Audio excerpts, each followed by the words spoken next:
Okay, so welcome on this, I think, fifth session. Um, Things I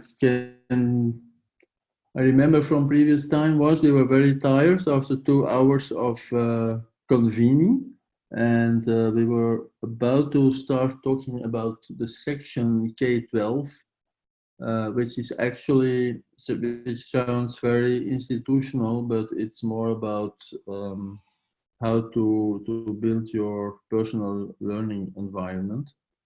Um, Before doing that, I can also mention that we had um, a number of discussions in mail and on the forum and on the Keybase app about um, the DAO, or the decentralized autonomous organization, and there we have the project, but the dates has to be determined, to invite some specialists who could explain more about the philosophy of that kind of organization, that kind of governance. And so we could have a discussion with those guys and see whether this would be applicable. It could be, for instance, part of the chapter about resources and platforms of the handbook. But of course, it could also be an idea to use this as a governance model for pedagogy project or for other online learning projects. Um, I'm I think it's fascinating to learn about it, and at a certain level, it does not involve too much technicalities. There is a canvas, for instance, we can use, and which actually stimulates you to be more precise about the project and about possible governance challenges of a project. So that's something a fun thing we could do, I guess, one of the next times. And so Charles saying that Felipe Duarte is the creator of the canvas, and he would uh, be able to join next week. He will know which Tuesday he could join us. That would be very nice. We will hear it straight from the dragon's mouth. So I will share the stuff about K-12. I have it here myself.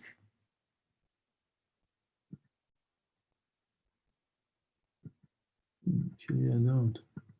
Okay, here it is. Just a reminder on behalf of anyone who hasn't got the documents yet, if you do have it, you could paste it into the chat.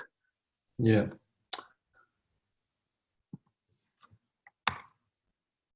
So this, I will paste to the chat the general layout of the, so we have the Peeragogy Handbook, of course, in the more slick format, which is this thing here.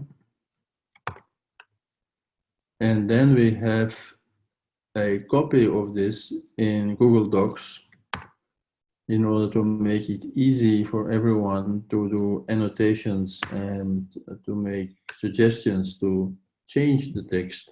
So the second link is actually the content table of the handbook.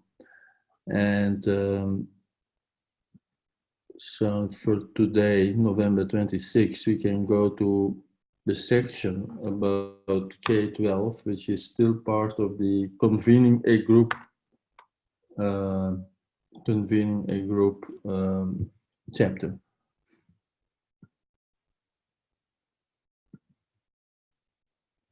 Yeah, here it is. And I will share this now.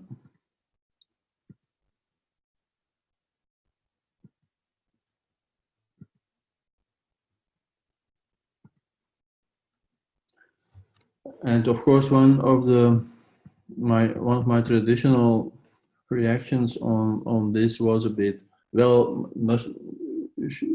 should we really talk about K-12, since this is about peer-to-peer learning, and in my mind that's something for for adults or young people, but I'm not sure how to do this with kids. This seems to be more for people working at an elementary school, something like that. Um, and so it's more more institutional. But I must admit, once you start reading about it, it's more universally applicable. And so the advice given or the suggestions given here is, for instance, about becoming a connected or networked learner. Of course, that's applicable for many endeavors and projects, and not only for educators.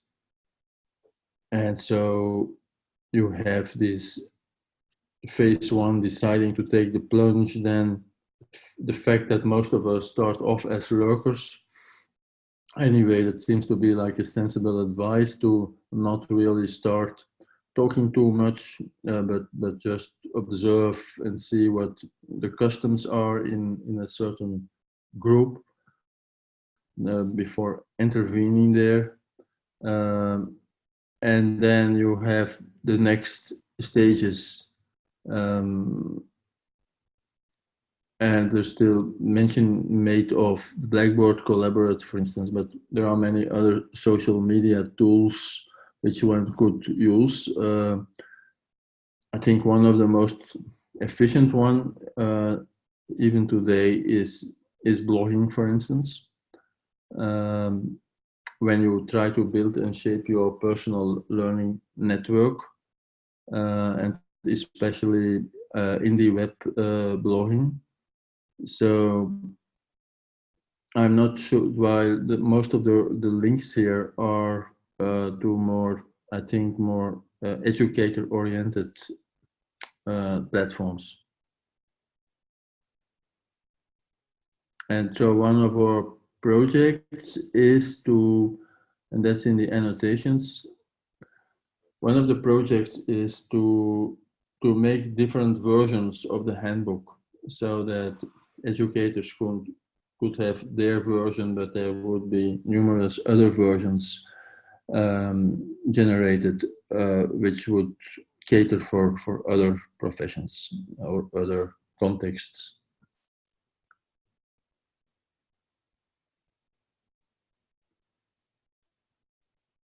I don't know what you guys think about this section about the personal learning network.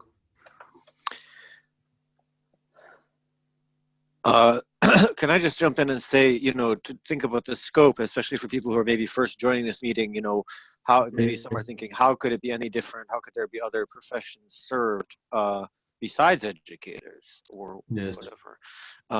How is this different from a typical educational context? But what I've been using as a metaphor recently is like the metaphor of the university, and thinking, there can be peer learning among chemists at the university. There can be peer learning indeed in the education department at the university, but there can also be peer learning in any department or across departments and interdisciplinary things. So why shouldn't that same thing apply out in the real world? And it does.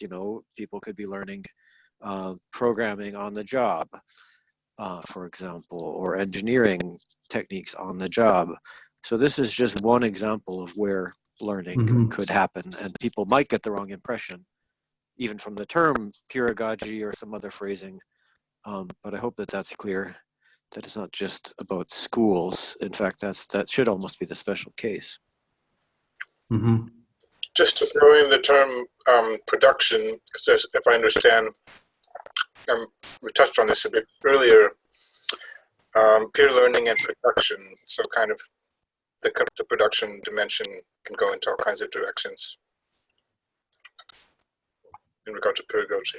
Definitely, yeah. So it's if we were trying to understand how to make something. We may not really be that interested in learning. That may not be our focus. We maybe just want to make the best.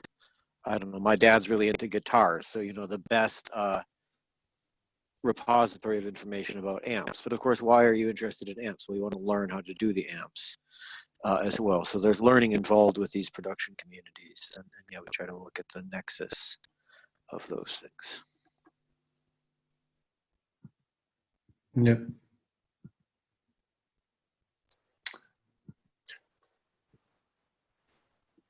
Something I've been thinking about a lot, and we touched on at some points, is the hackathon sort of environment or scenario. And I think there again, it's sort of open inquiry on my side to see where's the peer aspects of hackathons, and of course it depends on the sort of sponsors and the frame, but yeah, because and that component or dimension of competition, how does that? I guess it's case by case, but it's interesting to look at.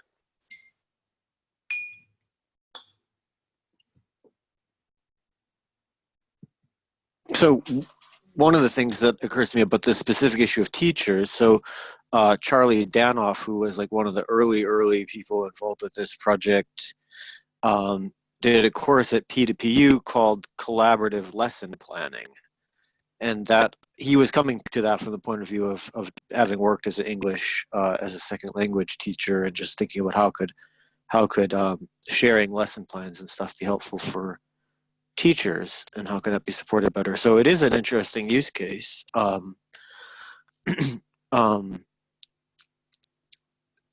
Yes.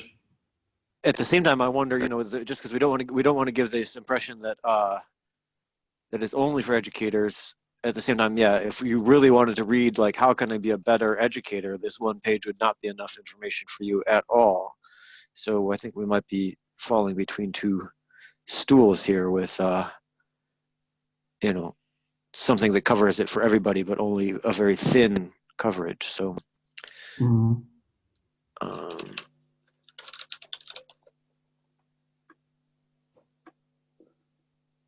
The next section is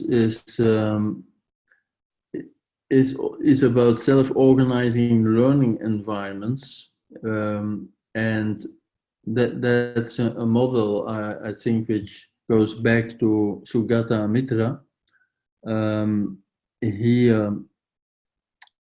He developed a toolkit, directed towards children between 8 and 12 years old. And the question in the text is there a way to make it more universal in its application? How can I apply it to my situation? And maybe it's interesting to say something about Sugata's hole in the wall experiment. I remember vaguely what it was, that it was a kind of that you had a bunch of kids and I think a computer, and that pretty much were left to their own devices to learn how to use it, and that engaged in a kind of spontaneous learning process. But I guess that Joe can tell this more accurately. That's all true. I mean, he has a really nice TED talk, I think, about it, which is probably a great overview if you've never heard of that, but you are interested. But yeah, this, and he also reviews the end of this article. Actually, there is a review from Sugata Mitra of sort of a review of the article, and then a kind of just a summary of the self-organized learning environment concept. So that if you don't read anything even in the article, that review could be interesting at the bottom of this page. But because it's I guess it's more complicated than just saying to kids, well, here you have a laptop and good luck with it, find out how you can use it. There needs to be a kind of context at least around it, which is then that solid thing. And so how can you facilitate these processes without breaking the spontaneous nature of it? And there are some, it also seems a bit self-evident that that people are curious and want to find out things and will experiment on themselves. But it's not that self-evident, because Joe had this annotation next to this section about a story in the New York Times about how patients in a certain mental institution were discouraged from forming friendships. So actually, sometimes contexts can be negative, can be designed to prevent this kind of autonomous learning.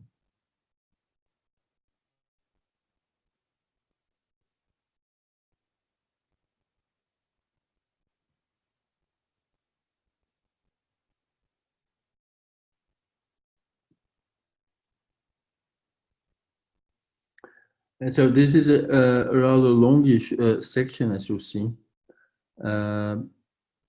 which is okay.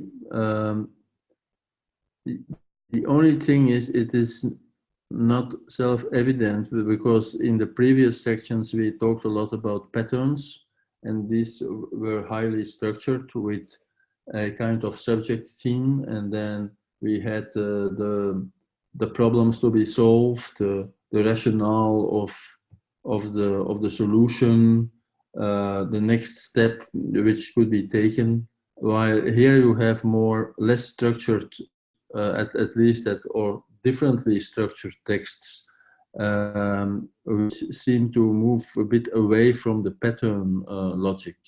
And maybe I guess that you could develop patterns and encouraging this kind of self-organizing learning activity. I think that would be a nice step. Not only that, what's funny is that this article does reference Christopher Alexander and this whole idea of multiple centers and centers within a center and so forth. He's very interested in sort of the more contemporary writing from Christopher Alexander. However, I would say, I mean, the author is not here to defend himself, but I would say that this article is probably longer than it needs to be, or less structured than maybe it could be. It would be nice to invite the original author, or even some of the students, maybe, if we could get them to kind of redo this using that other method. So, it's a solid first draft of an idea, but yeah, we had talked about maybe using patterns throughout the book, and this could be a good place to pilot that idea. If we can't use patterns to address this section, maybe we're going to have a lot of problems elsewhere. It could be a good fit. There is, for instance, I guess, one possibility already to one of the elements of the pattern is where we talk about the forces which are playing in a certain context and which can be problematic. And one of the forces mentioned in this section for the self-organized learning environment is the fact that there are things such as job titles and roles of responsibility. And these things exist. There are teachers, there are experts, and they have their titles and their privileges to defend, even though they may be totally inclined to be as forthcoming as possible.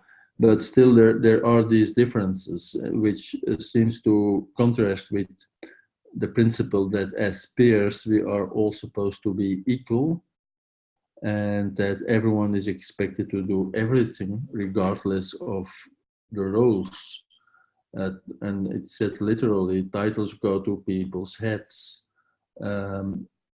So then the solution is a bit to acknowledge this and to say this is part of the experience, keep the titles moving, change it up when things get bottlenecked over personalities, or create duplicate positions, assistants of assistants and department heads, stuff like that, apprenticeship models,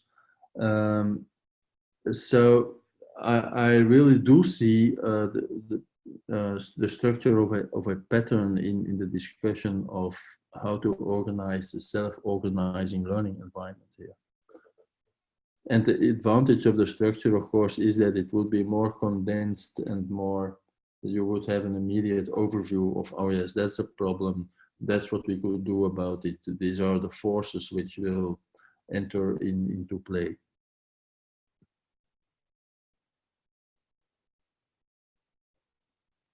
Nice analysis there, yeah.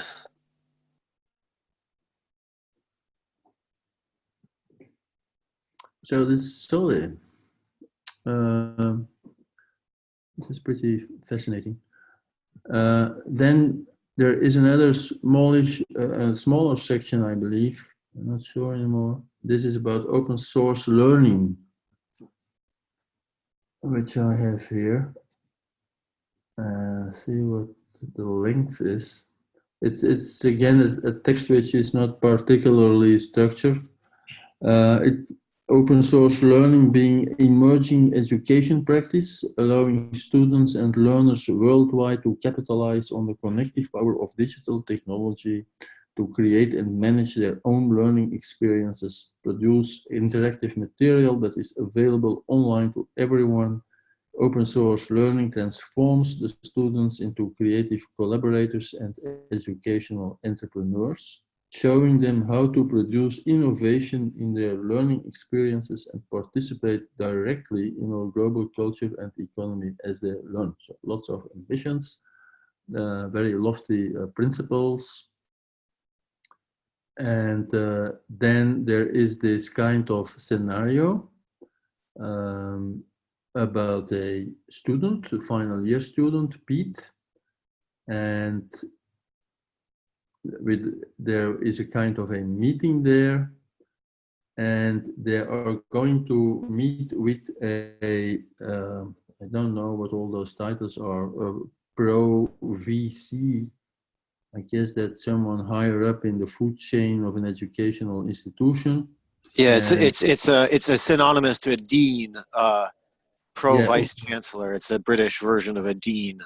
Okay, so it's the dean, and I must say it's a bit funny. It's been a long time that I left college, so because you see there's still the implicit respect and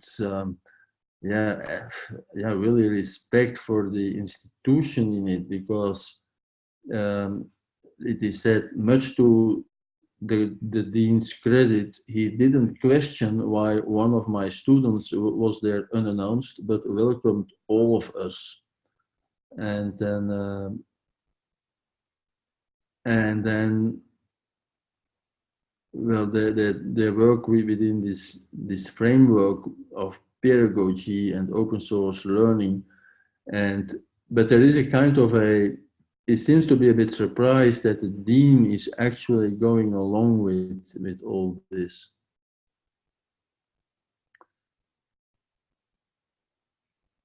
And kind of course, the author is very pleased that the professors, the student, and the dean are all working as cogs in a clock, working together to move forward, and hierarchies dissolve. There was no sense of hands up to speak, and there was a kind of a real conversation. And well, to me, that seems a bit self-evident, isn't it, to have conversations among human beings, whether one of those human beings is a dean or not. But the text really, to me, really says that this is far from self-evident, that in another situation, the dean would have asked, well, what's a student doing here? Get him out, or get her out.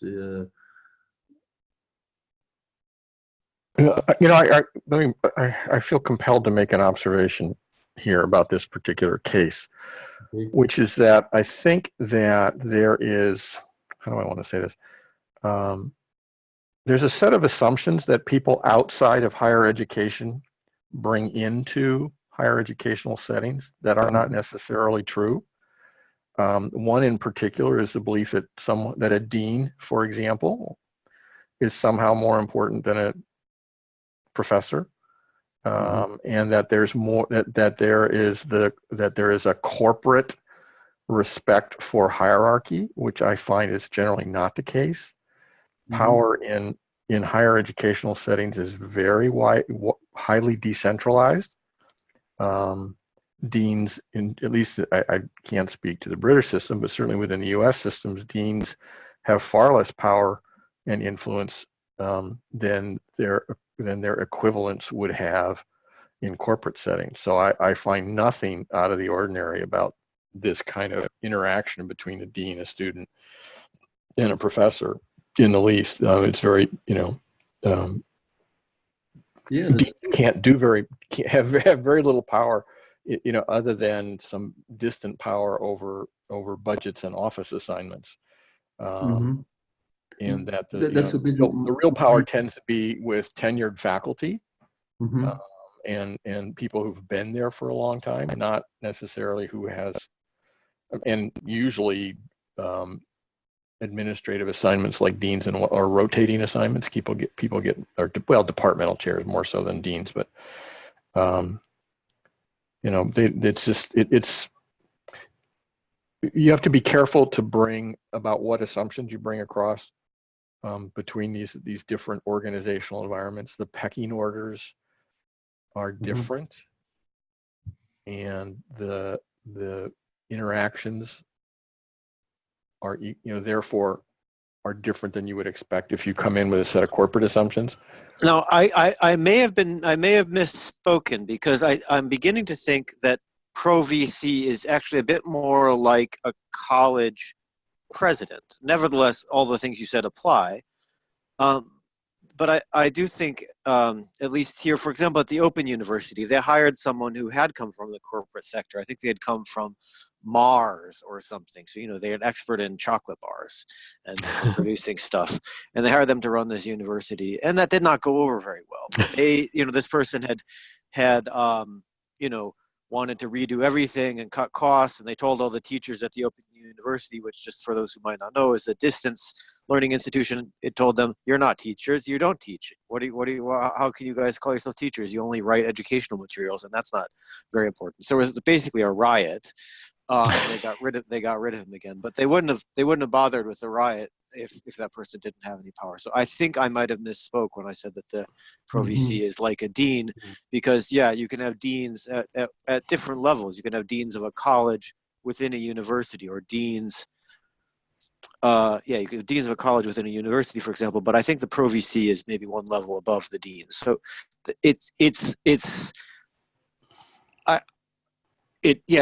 what Roland is saying is, like, this should just be a person talking to other people. But, if this person used to be the president of Mars bars, just imagine going into Willy Wonka or something, and you have to, like, bow before Willy Wonka. I mean, like, there's something there, but that doesn't take away any of what you just said about the actual day-to-day operations of the system. It could be that the professor here was a quite junior person, or hadn't really read the power structure. I don't know. I'm not suggesting that there are no power dynamics inside universities. They're just not the corporate ones that the set of assumptions you bring in. The organizational cultures are sufficiently different that you need to be careful how you navigate them. I think when you get in K-12 settings, kind of giving power to students and sort of junior people is a radical step. In higher education, it's less radical, still somewhat so, but less so. And there's at least the illusion of a more collegiality, which you can leverage. In these kinds of settings, you can take advantage of the fact that there is at least a public respect for collegial operations, and sort of the naked display of power happens less often. But as far as like moving the needle in this direction of open learning, from the budget side or in the programming, sort of allocating resources, then I would guess that's where the dynamics would come more to the surface. But maybe. Yeah, absolutely. But here's the if we were to sort of think about this in terms of what's our power to go in and influence these kinds of environments,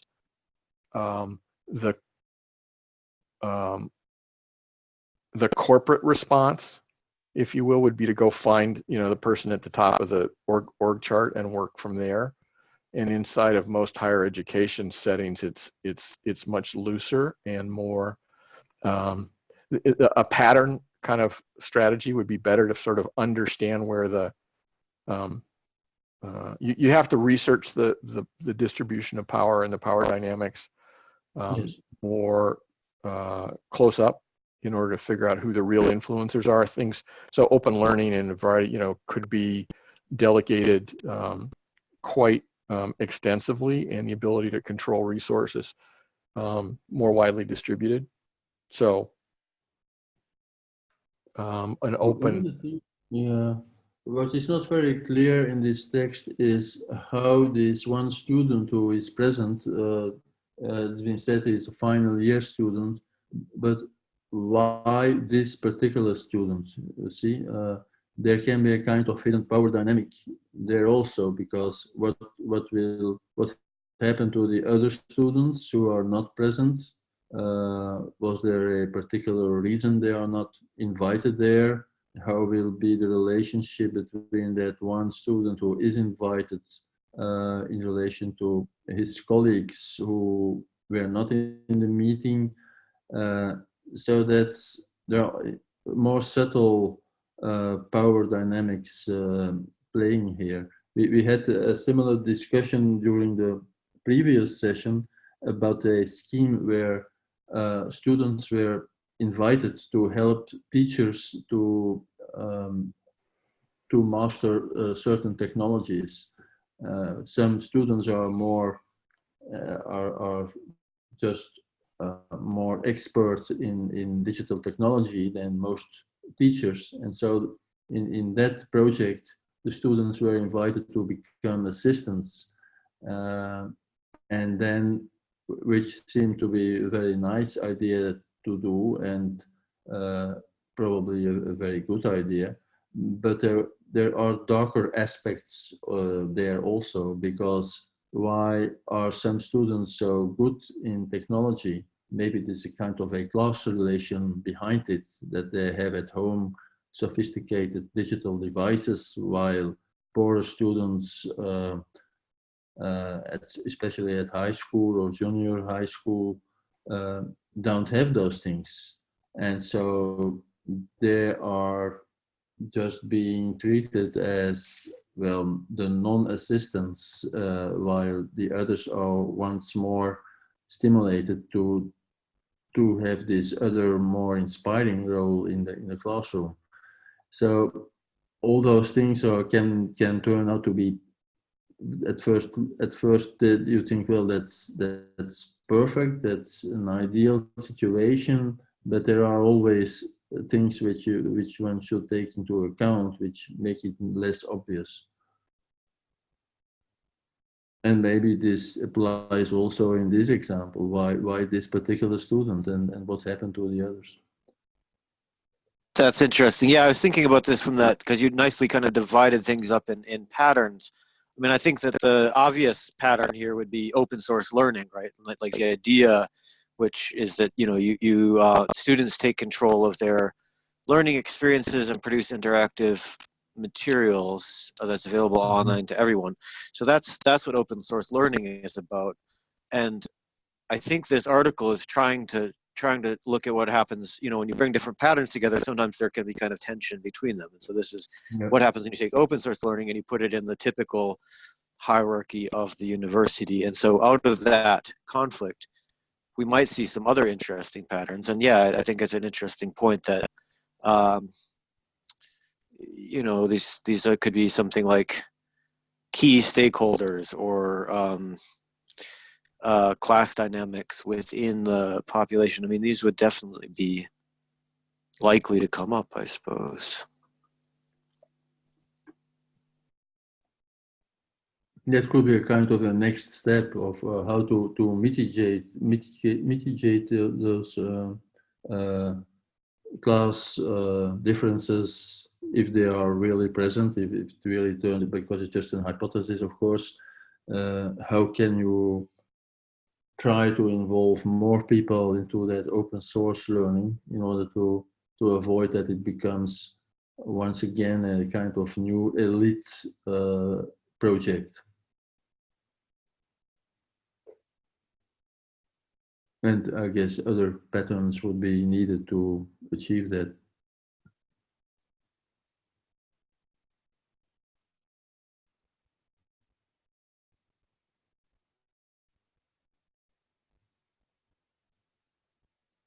Okay. There's the section about organizing things.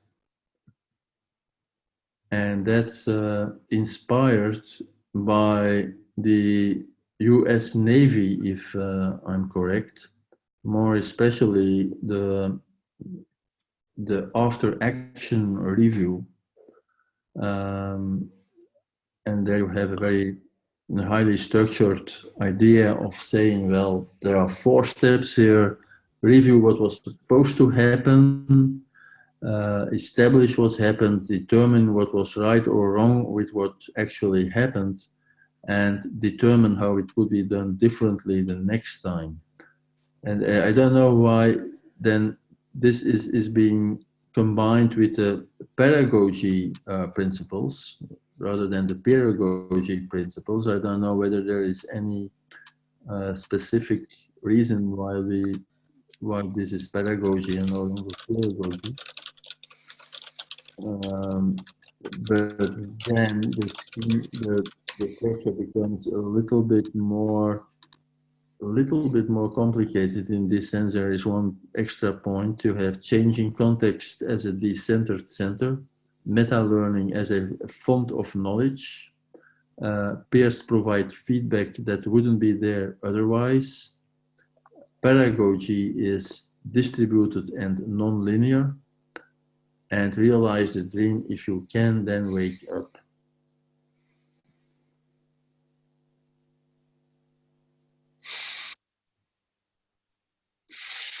And this seems a little bit vague to me, but then it's more developed into case studies. For instance, the Peeragogy project is being analyzed in this way. So I think it's vague, at least this section is vague, probably because it's meant to be a super high level summary of this paper, which is referenced. Yeah,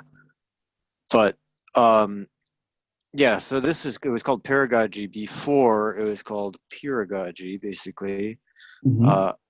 That was the name I came up with. And then when Howard got a hold of that, he thought it was great, but he changed it to Peeragogy because it'd be easier to understand. Mm-hmm. Like, this is good if you understand Greek or Latin or something, but Peeragogy is more intuitive. I think he's correct about that. But it's a little confusing here in the middle of the book without that context. Now, one thing I would say is somewhere, I mentioned in our outline for November 16th of the reading group, I put a bonus track, Envisioning Transformation Together, a review of the Peeragogy Project 2012 to 2018, which exactly relates to this section, because we rewrote this, rather than going through this after action review for each of these 5 principles, we just merged them and we came up with something we called the pedagogical action review, mm-hmm. which provides a way to reflect on these 5 points, similar to these points 1 through 4 above, mm-hmm. But maybe it would be a little less confusing because you'd only have one set of points. But no one would have had time to read that because I added that right before the course. But I can at least copy in the questions there, which I think I might have shared with some of you guys earlier. But anyway, you're welcome to read that paper that's about to go out. I would also just say about pedagogy is, and maybe this especially realize the dream, if you can, then wake up. What does that even mean? It sounds a bit silly, and I agree it is, but the idea there is that often, what does it mean to learn something or create a great learning environment or do whatever? Well, often we have quite vague goals. So in the pedagogy framework, we try to focus on actually achieving something. So reading all of the articles in the reading group could be our strategic intention. And once you've done that, we can then say, what have we learned from that? Rather than think about that's the best thing. It's more like we do that once and then we go on to the next thing, you see, as opposed to typical educational objectives where you can't realize it because you just teach the same mathematics course next year, for example.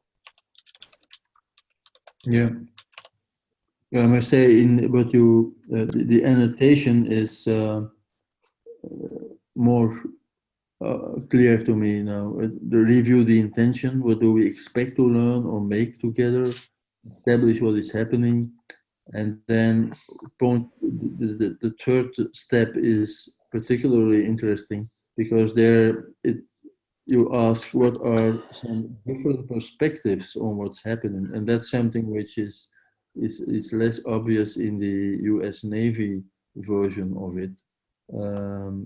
Just collecting different perspectives on what's happening, which Right. is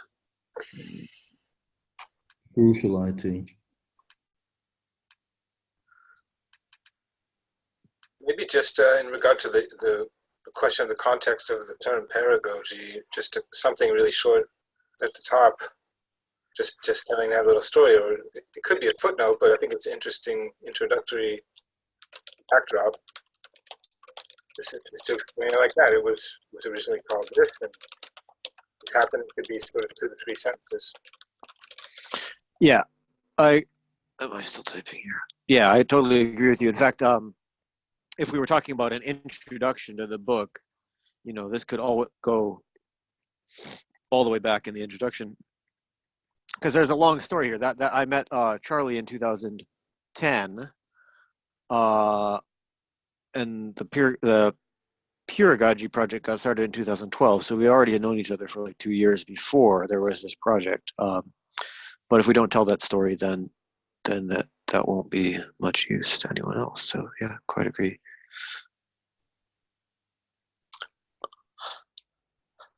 The interesting question I think here is like, what are these meant to be case studies of?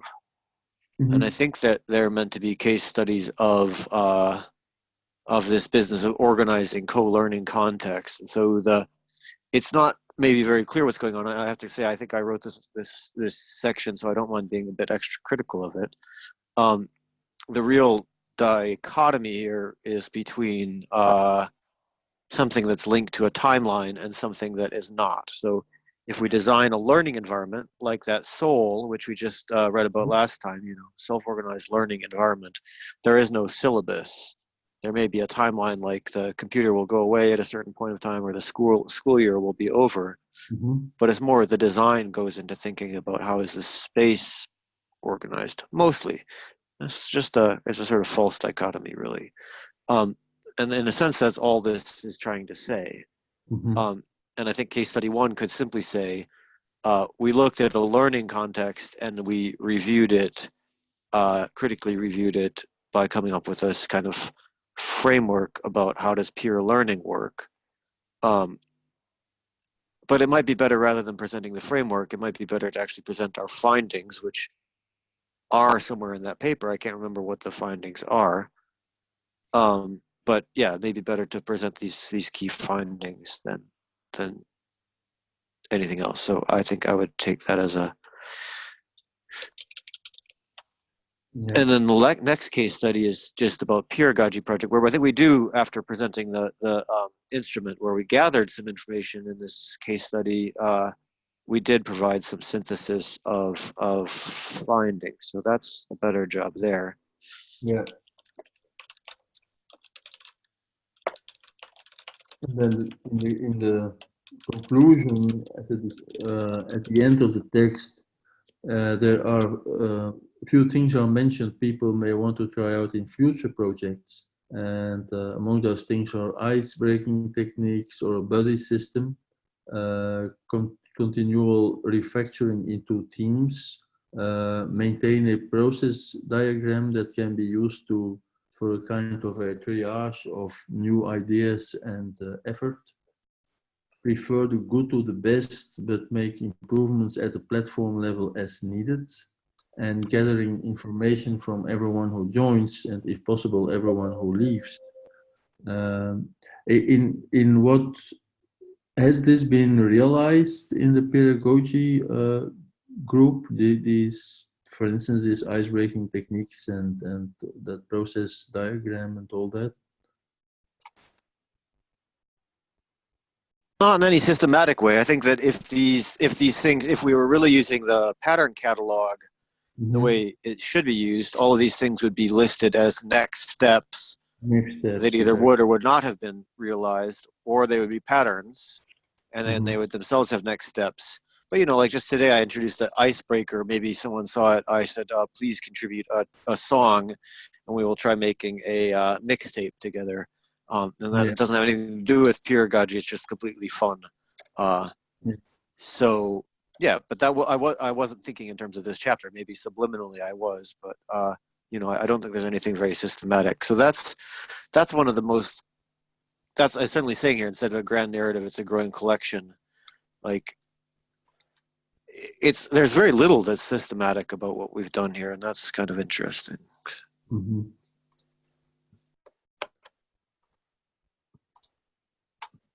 The next step is about structure. You already mentioned the space, for instance, rather than the timeline.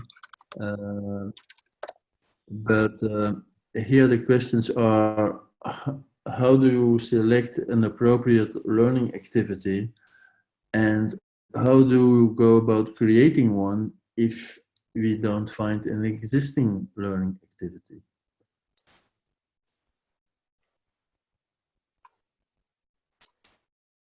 And then scenarios are being suggested, like building activities for the Peeragogy Handbook.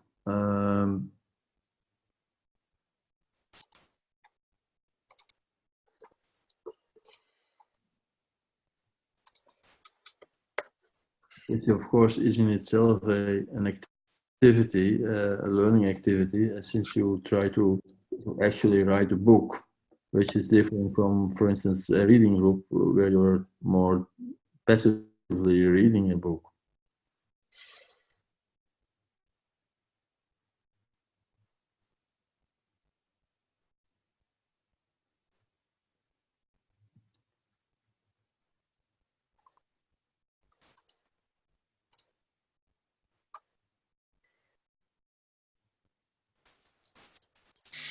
Yeah, and I think that something else is to be aware of which activities are optimal. So, you know, if you want to read this book, well, this is a little bit more interactive, certainly a lot more interactive than just reading it yourself. So the reading group. So maybe we should have whereas before we had a continuum, maybe now we should have whereas before we had a dichotomy, albeit a false dichotomy, maybe now we need a continuum of how engaging, how effortful is this activity. So reading group versus just reading it on your own, for example. And do you really learn more if you read something in a reading group? Probably you do. Mm-hmm.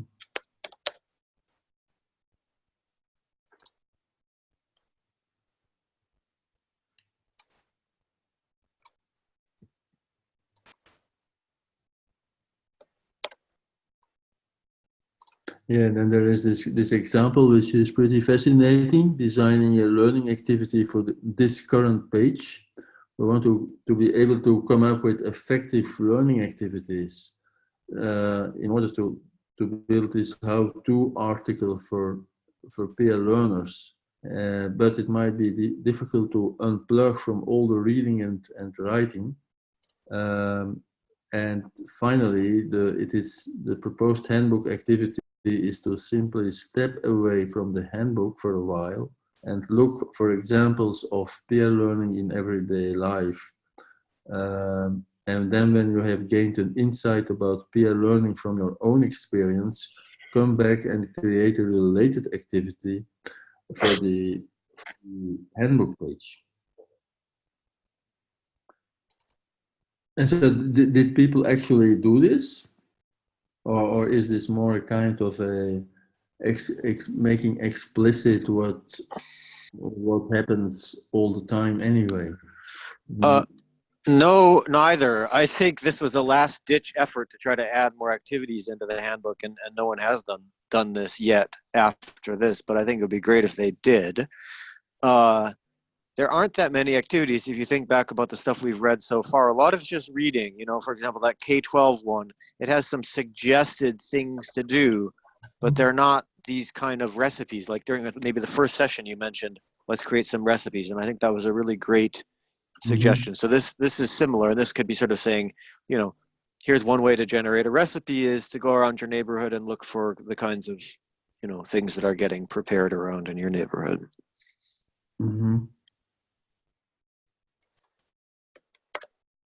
Or have a look at how young people use YouTube, for instance, in order to learn themselves dancing, or to learn themselves how to be better at playing games, stuff like that. And how could you apply this kind of video production technique in this context, in a pedagogical context, something like that. Definitely, yeah. Right. So we even had a chapter about play and learning, but like, you know, that would be an example of a new activity. Like for that chapter, go learn a new game by watching YouTube videos. That would be a relevant mini exercise for someone to try, which would make that chapter 10 times more interesting than it was already. Because then you would have this choice between YouTube and Twitch, for instance, or between a stream on a video platform where you can actually interact with the person demonstrating something or watching something which was pre-recorded.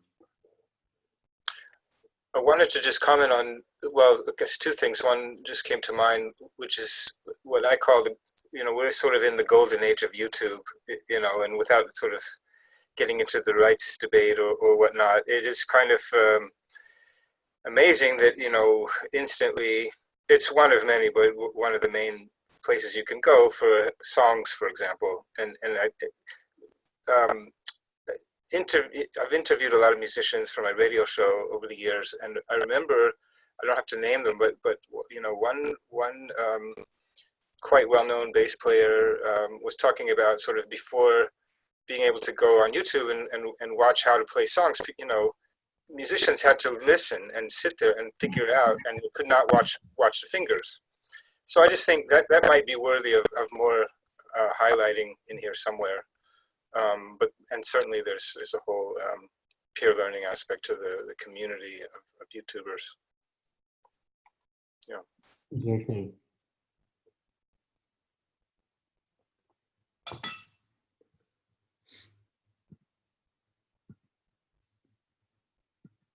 So what else do we have here?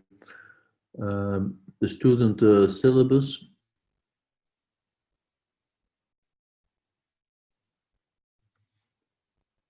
Yeah, that example designs to structure learning. There is a weekly topic structure, the milestone-based structure, and the relay learning structure.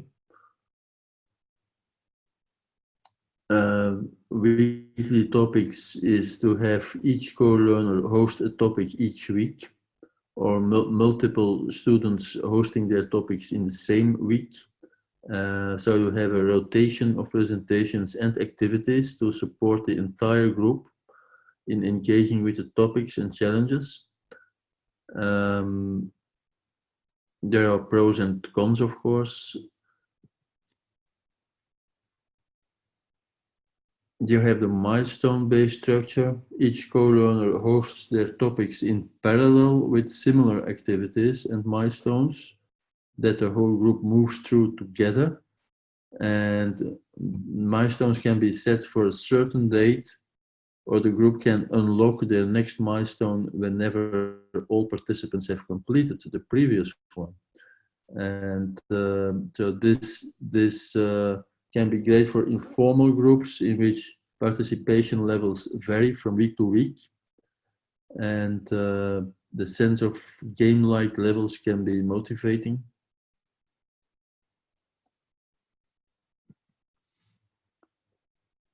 And then the relay learning structure, where co-learners rotate topics.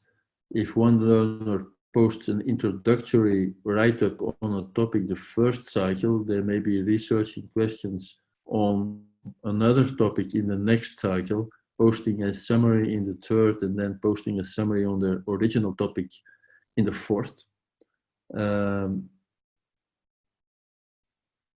And then, of course, it will depend a bit on the other people of the group. Is a topic poorly researched or neglected or whatever?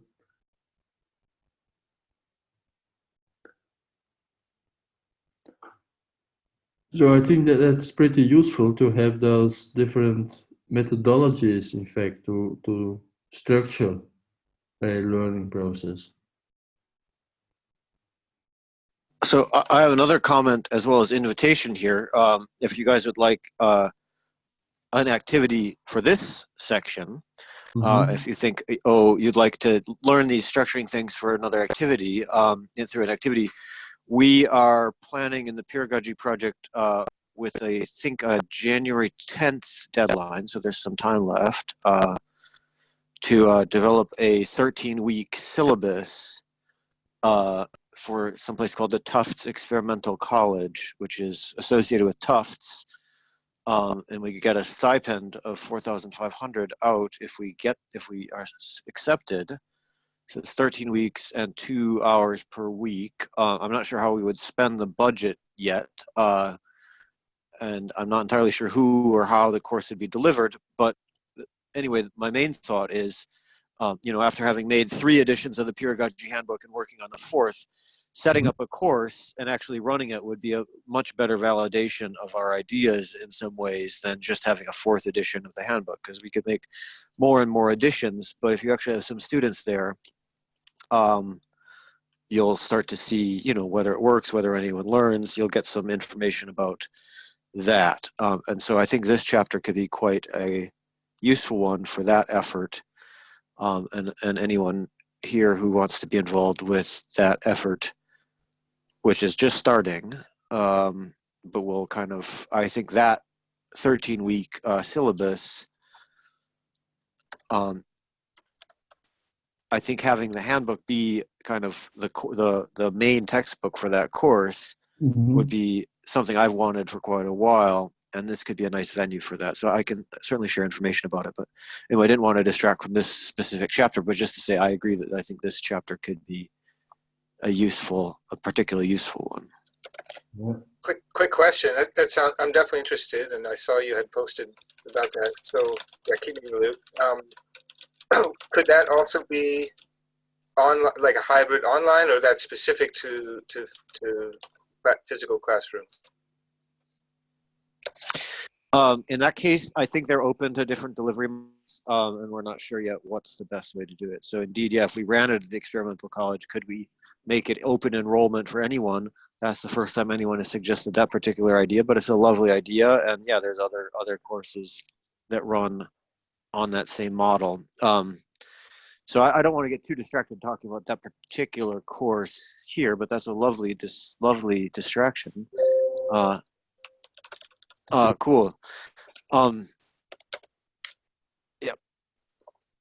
Oh, I wanted to say something else about courses though, because if you have a course without a syllabus at all, in my experience, having created 1 or 2 of those, that can be a real disaster. People aren't just going to show up and learn stuff because you say, okay, here's the learning spot now. So in terms of this whole topic of structuring a learning environment, I think it's vitally important. And I think that if you're talking about peer learning, it's maybe even more important than if you're talking about pedagogy, because in peer learning, people are going to come along with different attitudes. So if you say, oh, just stay in this space and learn stuff as peers, they may wander off. They wander out of the space and they say, I'm not interested in this stuff. These peers aren't really helpful. So I just want to say, yeah, structuring peer learning is important.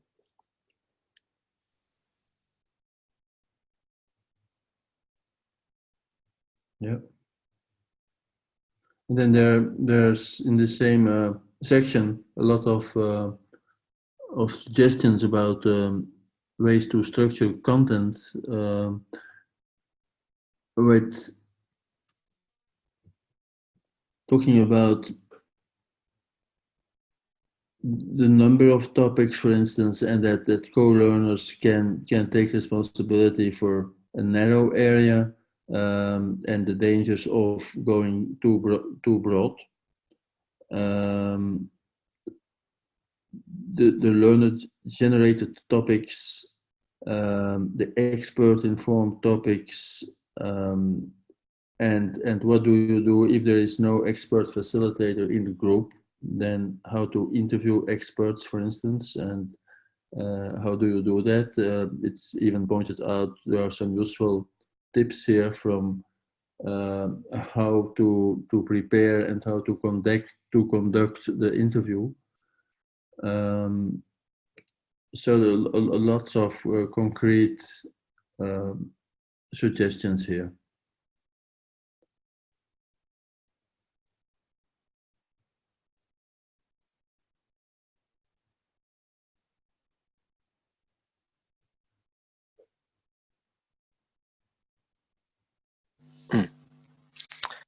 Yeah, in terms of some of our discussions about things that we can offer to other people, I think this is another. This is again a kind of a very nice thing we could offer. Now, the one tricky thing, however, is that we're offering it again in a kind of teaching context, right? So, okay, well, this is a project about learning. There's no surprise that there would be some teaching going on. Mm-hmm. And this learner created syllabus, a group of people could get together, just like we could get together and have a reading group. We could say, hey, we're going to get together and design our own syllabus, Mm-hmm. and have, read multiple books or multiple papers, or, do different dance exercises together, whatever. So anyway, it's a great thing to share with people. And I think it's part of our target audience is people who'd be interested in this, but I think we should be aware of that idea that the syllabus might scare off some people, and it would be nice that this would be a nice example maybe to counterbalance this with an equally nice chapter about structuring a learning space, and maybe have that example be all about informal learning without a syllabus, without a teacher, that kind of stuff. Yes, exactly. I was thinking that, of course, this goes back to the other chapter about convening a group. It makes a huge difference when you creating expectations, when you tell people, well, the purpose of the whole exercise is to create a syllabus together, and we will write it together, or we will video it together. That implies lots of activity and to be honest, also lots of work for each and every individual taking part in that particular project. While if you say, well, let's come together and read one single book and have a discussion about it, that's less intimidating, I think, because one can say, well, some weeks maybe I will not actually read everything, but I will just have a diagonal reading and go along, be more a lurker for that week.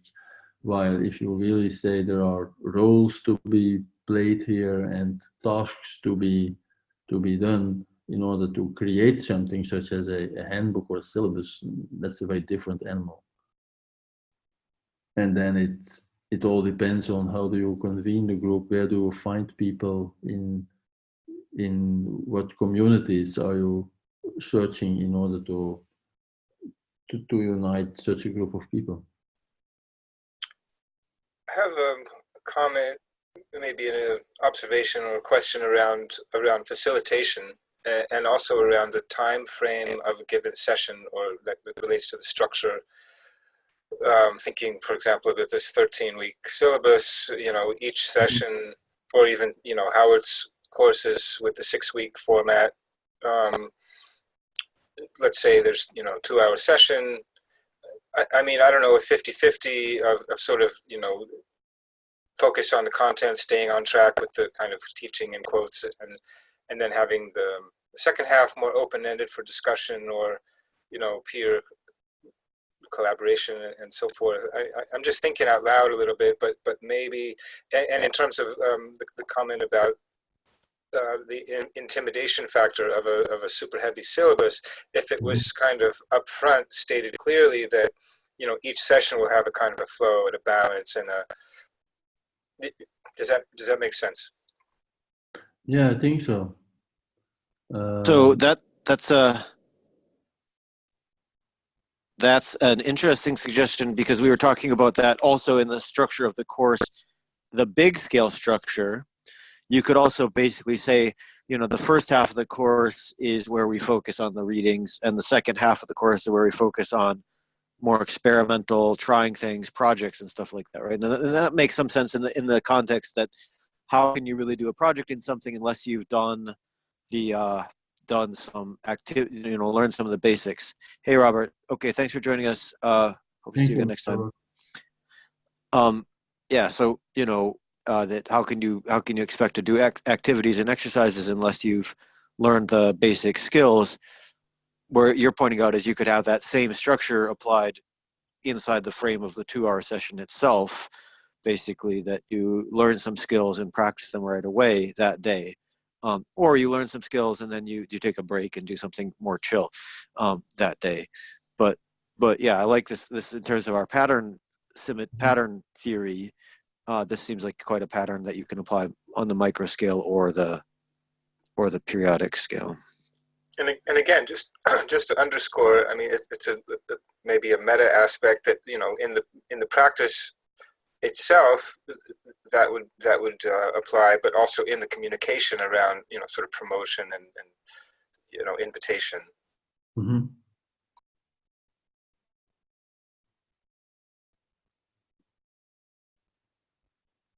Yeah.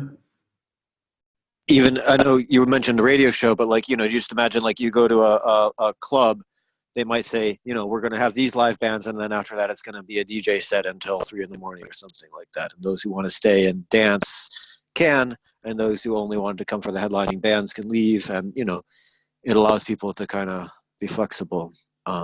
So I think that all makes good sense. Yeah, it does.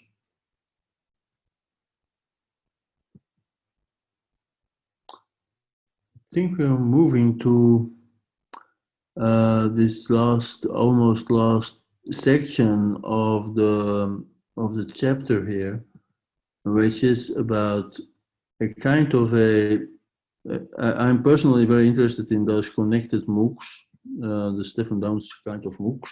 So the interesting thing here is that there is an alternative for it. An alternative to, there is an explanation of what connectivist MOOCs actually are, which they are very different from the typical Coursera or edX MOOCs, in this sense that you do have this kind of weekly activity where experts or students present something, but around that, and not necessarily in the same session, but anyway during that same week, people are working on their own projects, which may be very different from what the presentation was about. And it's completely learner-centered in that way. But then again, the very first of those MOOCs I participated in 2008, there were hundreds of people participating, while well, these days it seems to become more difficult to unite so many people. So the more typical now is to have maybe 10 or 20 at the most people showing up. Even Stephen Downs is when he organized one of his latest MOOCs. I think we were about 10 of us who are actually regularly participating, and that gives it a different feel. And so this is a kind of an alternative to this MOOC structure. And it's explained here. Okay. He calls it online CEs, and I must admit that I forgot what CEs stand for. Communities of something, I guess. Oh yeah, collaborative exploration. That's it. Collaborative explorations. That's what CE stands for.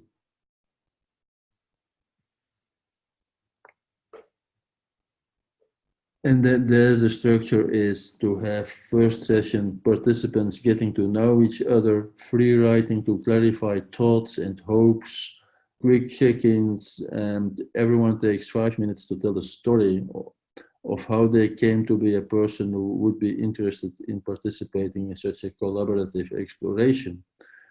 And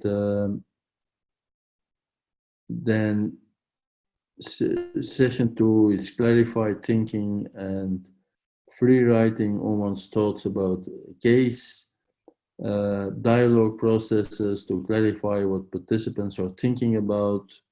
The session finishes with gathering and sharing thoughts using an online form. And there is lots of between session work, at least 90 minutes in this example,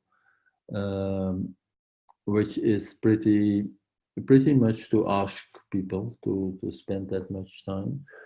And then session 3 is work in progress presentations, 5 minutes plus delta feedback. And I was wondering at the time, what is plus delta feedback? And I looked it up. It's a suggestion for change. My own annotation disappeared. It's a kind of methodology for positive feedback, actually. And taking stock, finally. And okay, sharing on a public forum, whether or not it's Google Plus, it can no longer be Google Plus, of course. Also sharing the reflections on collaborative exploration, on the whole process of it.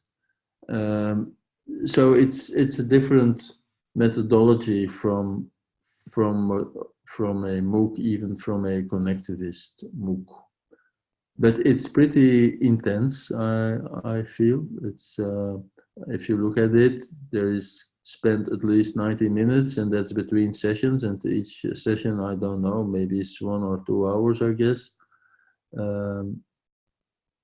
But maybe if I think the whole process is also limited to maybe 4 or 5 weeks, I guess, or maybe 6 weeks,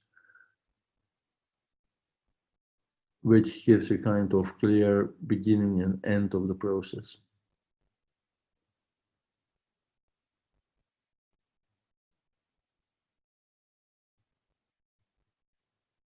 But it's yet another thing in our catalog of possible methodologies and patterns to follow if you want to engage in peer-to-peer learning. Yeah, it just occurred to me that we were talking before about having this dashboard. Well, this could be something that we could, track, these collaborative things, and as well as move. Yeah.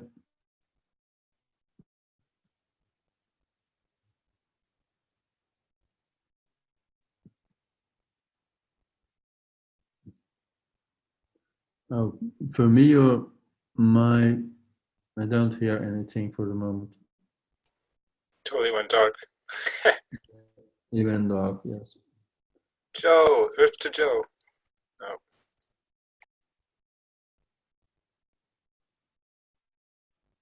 Hi. Hi, Sorry, Joe. I think I disappeared while I was talking. I don't know. Yeah, you went dark. Yeah. Anyway, I was just saying this could be something we could keep track of inside of a dashboard, basically. And then I went on and on about it. You're sideways now, by the way. Just Yeah, that's, it's okay. Upside down, that's fine. You know. Cool. Let's see. Why is this broken? Yeah. Oh, we're on to the bonus track now. So yeah, maybe because you there can wasn't time, explain that there wasn't now. time to read this. The deadline for submission of this paper is 2 days. So, and it's exactly, I think, at the word limit right now. So, there are two possibilities. One is make suggestions, which might get incorporated. Another one is make changes, but if you make changes, please don't add without subtracting.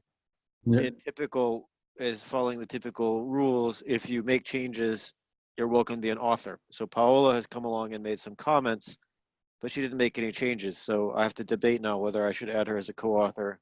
I think I'll just ask her, but don't feel obliged to become a co-author, and don't feel obliged to make comments. But if you do make comments, if you could make them in the next 2 days or so, Okay. that's most likely to be useful. Now, I think it's a pretty good paper, but I also think that just in general, it could be a nice kind of halfway point for our reading group as well to think about how what we've learned in the reading group is relevant. I would say I really value the reading group as a review of everything that we've been doing in the project. And since this paper is trying to do the same thing, you know, it could be a useful time just to kind of pause separate from the handbook and reflect a little bit on what works and also what doesn't work that well. If you have critical negative feelings, you say, oh, this reading group is great, except blah, you know, this could be a good time to vent some of those frustrations, because that's what this whole paper is about. The paper is really about learning from failures rather than just celebrating successes. So What's the context, or is it somewhere I didn't get where this is going? Or there's a conference called OTESA, which was actually introduced to us by the person who wrote that K-12 thing. So I think it's largely for educators, but it's called OTESA, and I could look it up. Why is this thing not? Oh, there we go. Now I've reverted to my normal framework. you presented at the conference. That's right. Yeah, or Charlie would, or someone would. So yeah, OTESA 20.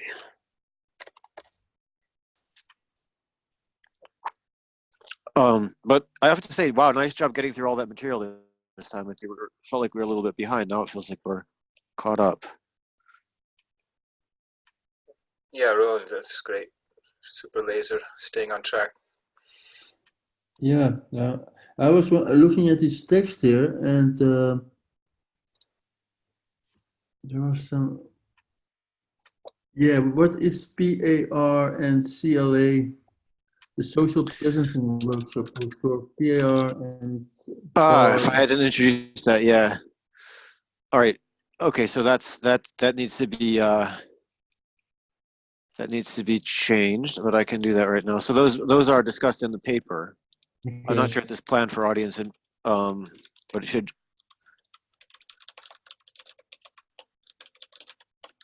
And now this is. Let's see if I can remember the other one. These are the techniques we used in the paper: causal layer analysis. Yeah.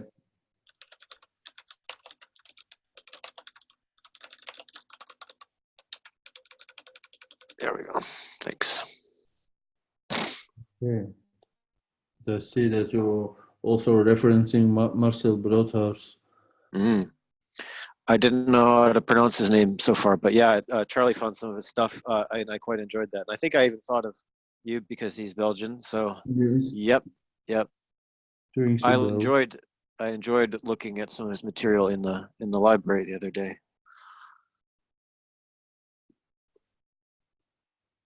Interesting. I'll definitely have a close look at it. Not sure whether I can say anything interesting about it, but I will have a more thorough reading of it.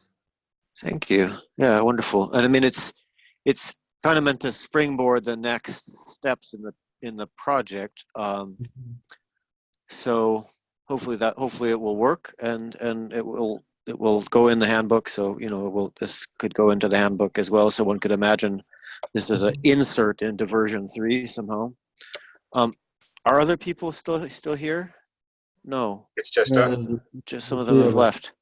Oh, Yeah. okay. Well, too bad. But I guess you're pals with the guy who's in Berlin. Oh, Lorenz. Yeah, he's based in New York mostly, but he's got family Okay, in Germany. I see. Yeah, we're pretty close. He's really cool, and he's built something almost single-handedly. I mean, he and his wife basically raised the whole thing. I mean, didn't raise outside money. He did all the code, and yeah, he's super impressive and a great facilitator as well. Yeah. Good. What did he build? This Sutra platform. Okay. Yeah. Yeah, and we played around with it. Essentially it's chat based, but it's focused around small groups and deep diving, deep learning, deep engagement in small groups. It's a social community for yogis. Well, No, that's the wrong one. No. It's .co. Yeah, I probably messed up at some point, but It's okay. One letter off. Well, it's too bad he wasn't here for this CE thing, because that would have probably been a relevant segue to look at his intensive learning communities.